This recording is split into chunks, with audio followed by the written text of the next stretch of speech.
Hi guys! Kamusta kayo? Ako nga pala si JC Ligaspi at welcome dito sa channel ko and welcome din dito sa panibago nating video. So for today's video is meron tayong FAQs or Frequently Asked Question about ROTC and meron siyang twist guys kasi may halo na about criminology. So yung tanong is galing kay Sir Mark Lester Ganitano. So yung sabi ni Sir Mark Lester is sabi niya, Sir, paano pong ROTC cadet ka po, tas criminology student ka po, and after 4 years, ano po ang mga benefits nun or ano-ano ang mga trabahong pwedeng makuha. So siguro si Sir is first year criminology or criminology student aspiring siya. So yun, since criminology student ako before, so isi-share ko sa inyo yung mga nalalaman ko. Pero bago natin umpisahan yun guys, dito sa channel ko gumagawa ako ng mga ROTC videos, and kung may tanong kayo about criminology sa pagiging criminology student, so pwede ko ding sagutin basta kaya ko. And again, gumagawa din ako ng mga motivational video and inspirational video para sa inyong lahat. So kung gusto mo yung mga ganon, nasa tamang channel ka na, wag mo nang papalagpasin ng pagkakataon na makapag-subscribe at syempre, i-hit mo na rin yung notification bell para lagi kang updated kapag may mga bago tayong uploads. And of course, magsisimula tayo pagkatapos ng quick intro. So tara!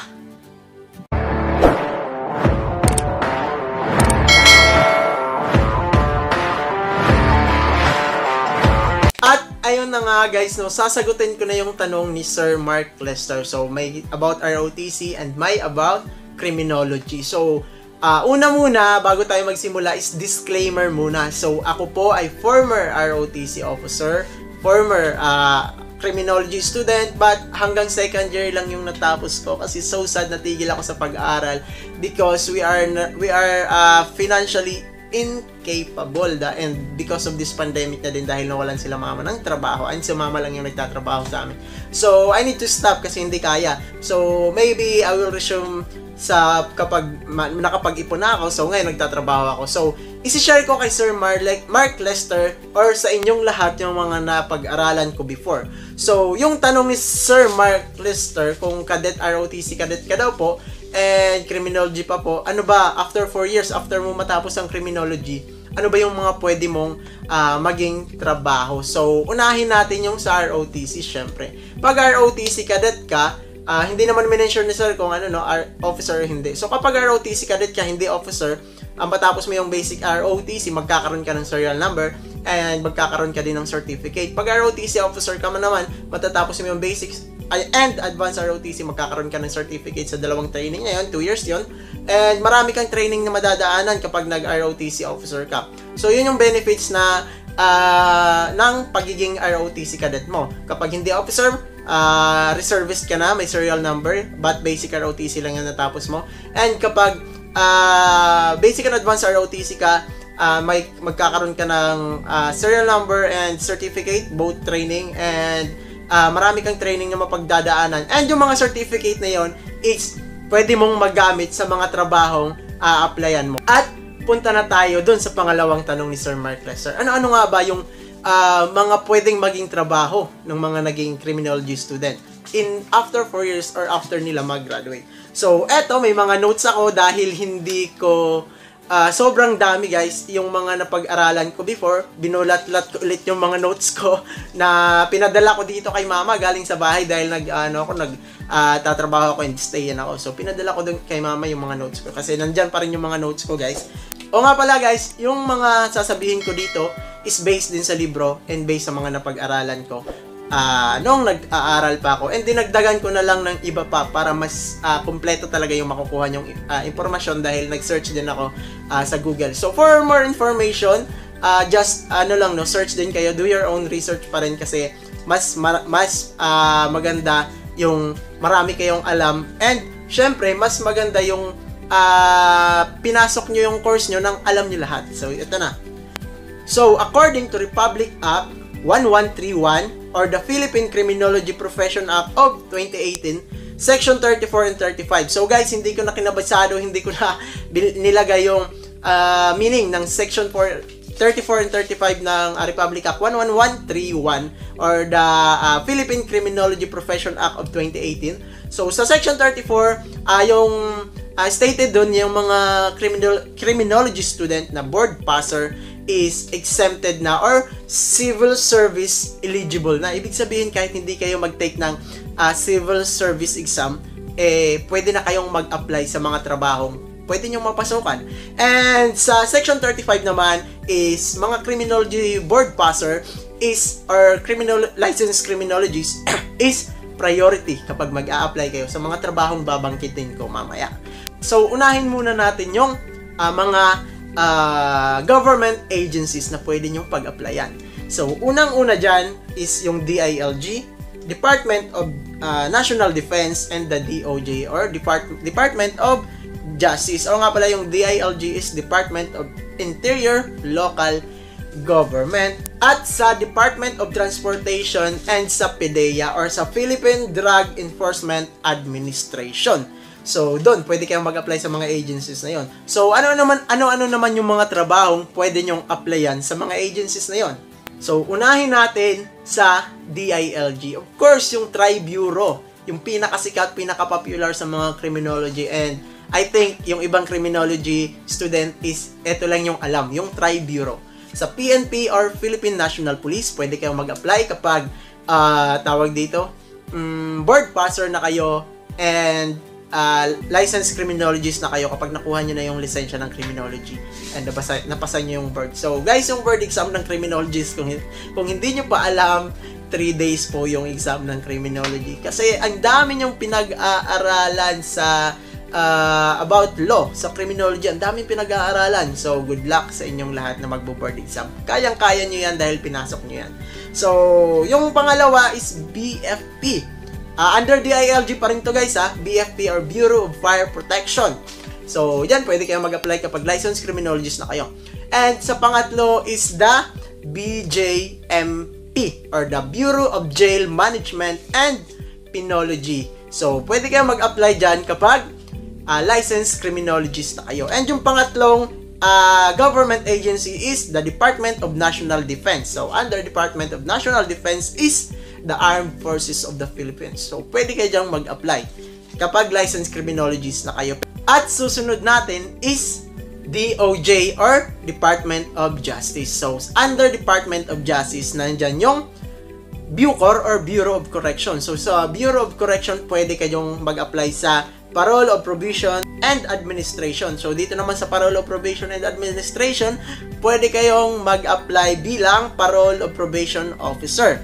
And next is sa NBI or National Bureau of Investigation. So, yun. Pwede kayong mag-apply doon kapag tawag dito, licensed criminologist na kayo. And sa pangatlo naman is sa Bureau of Immigration. Pwede din kayong mag-apply sa courts. So, sa korte, kumbaga.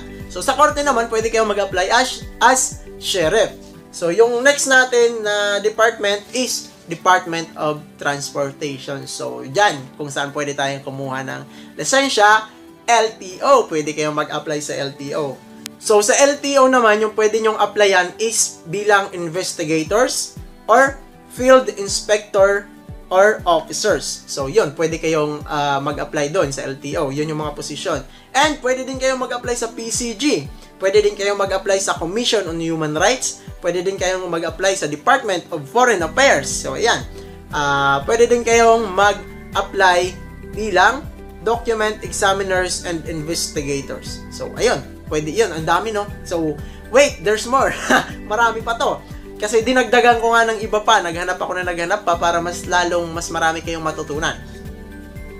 So, pwede rin kayong mag-apply sa Bangko Sentral ng Pilipinas, BSP. So, hindi po Boy Scout of the Philippines, kundi Bangko Sentral ng Pilipinas. So, yun, pwede sa BSP naman, pwede kayong mag-apply sa position ng Security and Investigation. So, yun, pwede kayo mag-apply under BSP. So, pwede rin kayong mag-apply sa Marina. So, ano yung Marina? Maritime Industry Authority. So, sa Marina, pwede kayo dyan mag-apply ng investigator or maritime police. So, doon, kapag licensed criminologist na kayo, pwede kayong mag-apply bilang maritime police or investigator. So, guys, trabaho lang yung may isasabi ko sa inyo. Yung mga process, hindi ko alam kasi hindi ko pa yan napagdaanan. So, yung next natin is PDEA, sa Philippine Drug Enforcement Agency. So, yan yung mga in charge sa mga nagde-detect ng mga shabu. So, yung mga drugs na pinapasok dito sa Philippines from ibang bansa, and yung mga drugs na kung saan nakapanglagay. Yan yung may mga dalang canine dogs para singot-singutin yung mga drugs. So, yan. And bukod doon sa mga government agencies na yon na binanggit ko, meron pa. Pwede din kayong mag-apply sa mga private na sector or private agencies. So, ano na yung mga example ng private agencies, no? So, guys, napansin nyo yung mga teacher nyo is mga licensed criminologists din. So, ibig sabihin, kapag licensed criminologist din kayo, pwede kayong mag-apply bilang instructor. So, babae man o lalaki, welcome dyan. Kahit saang school, basta may lisensya ka ng criminology and board passer ka, makakapag-apply ka as instructor. So, ano pa? Yung sa mga private agencies. So, nandyan yung in-house investigators, nandyan din yung private commercial credit investigation of loan. So, yun, sa mga, kumbaga sa mga, yung mga nagpapautang, so yung mga loan sa pera. So, yun.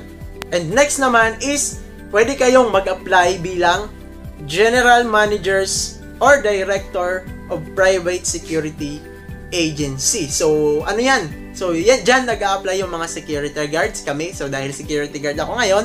And, yung mga bodyguards. So, dyan nag-a-apply. Pwede kayo dyan kasi licensed criminologist kayo. So, yun po lahat ang pwede nyong maging trabaho kapag licensed criminologist kayo or board passer kayo or graduate kayo ng criminology. So, guys, take note guys licensed criminologist. It means board passer kayo. Kapag hindi kayo board passer, kapag pwede naman kayo sigurong makapasok sa PNP through National Police Commission or NAPOLCOM. So, ipasa nyo yun, mag-i-exam pa rin kayo doon.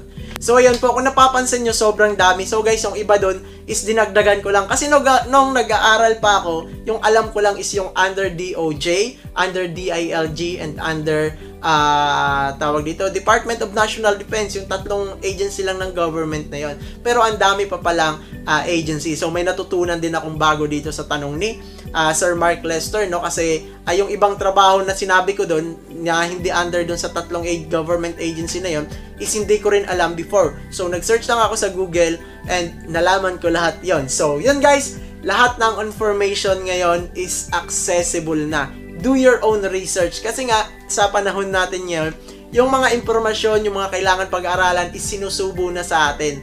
And nasa sa atin na lang kung lulunukin ba natin, ngunguyuin ba natin ng maayos at lulunukin. So, yun po lahat, Sir Mark Lester. And sana, kahit papano ay nakatulong tong video na to sa inyong lahat. So, guys, pasensya, hindi ko po na-i-explain yung ibang trabaho kasi hindi ko pa naman na pagdaanan yon. Basta, kapag licensed criminologist kayo, yun yung mga posibleng trabaho na pwede nyong applyan. And that's it for today's video. I hope this video is nakatulong sa inyong lahat. Hindi lang kay Sir Mark Lester. And once again, I'm JC Ligaspi and welcome to my channel. Oh, and by the way, before tayo magtapos, kung bago ka lang sa channel na to at gusto mo yung mga ganitong video, nasa tamang channel ka na. Kaya, please, don't forget to subscribe. At syempre, i-hit mo na rin yung notification bell para lagi kang updated kapag may mga bago akong uploads. And that's it for today's video. Thanks for watching. Adios, amigo. Bye-bye! See you next video!